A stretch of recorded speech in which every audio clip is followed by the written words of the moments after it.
Breaking news చూస్తున్నాం. తిరుమల శ్రీ వెంకటేశ్వర స్వామి ఆలయంలో ఈ నెల 30న ఉగాది ఆస్థానాన్ని పురస్కరించుకుని ఇవాళ కోయిల్ అల్వార్ తిరుమంచనం నిర్వహించనున్నారు. ఉదయం 11 గంటల వరకు ఆనంద నిలయం, బంగారు వాకిలి, ఆలయం లోపల ఉపయాలయాలు, ఆలయ ప్రాంగణం, పోటు, గోడలు, పైకప్పు, పూజా సామాగ్రి తదితరాలను నీటితో శుద్ధి చేస్తారు. అనంతరం భక్తులకు దర్శనానికి అనుమతిస్తారు.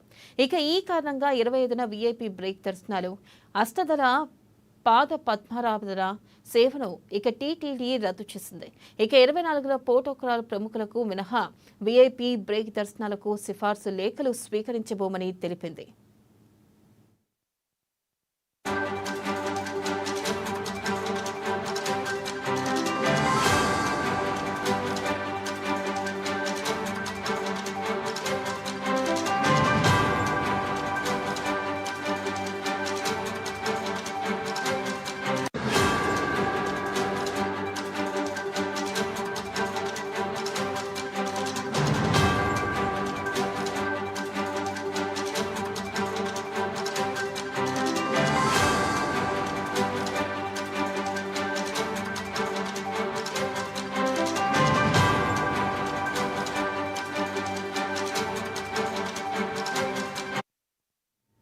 బ్రేకింగ్ న్యూస్ చూస్తున్నాం. తిరుమల తిరుపతి దేవస్థానం చైర్మన్ బిఆర్ నాయుడు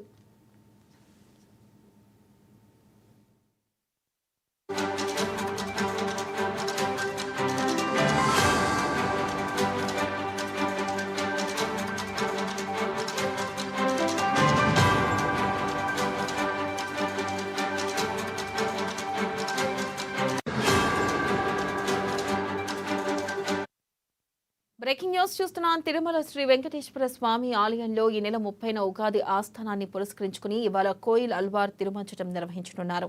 ఉదయం 11 గంటల వరకు ఆనంద నిలయం, బంగారు వాకిలి, ఆలయం లోపల ఉపాలయాలు, ఆలయ ప్రాంగణం, పోటు, గోడలు, పైకప్పు, పూజా సామాగ్రి తదితరాలను నీటితో శుద్ధి చేస్తారు. అనంతరం భక్తులను దర్శనానికి అనుమతిస్తారు. ఈ కారణంగా 25న వీఐపీ బ్రేక్ దర్శనాలు, అష్టదళ పాద పద్మారాధన సేవను టీటీడీ రద్దు చేసింది. 24న ప్రోటోకాల్ ప్రముఖులకు మినహా వీఐపీ బ్రేక్ దర్శనాలకు సిఫార్సు లేఖలు స్వీకరించబోమని తెలిపింది.